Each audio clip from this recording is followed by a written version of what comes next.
Sa number 4, aspirants para sa BSKE sa Sipalay City ginpaidalom sa orientation. Padayon ang preparasyon sa Commission on Elections sa Barangay and SK Elections. Sa Sipalay City, ginpaidalom sa Office of the Election Officer sa orientation ang mga aspiring candidates para sa BSKE.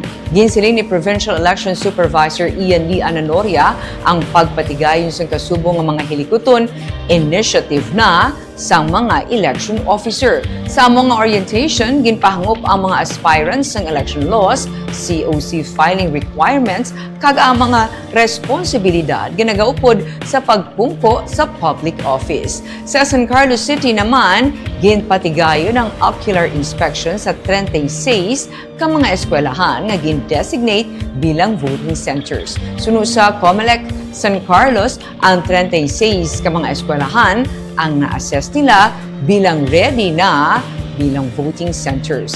Sa Setyembre 28, magasugod ang filings ng COC para sa BSKE.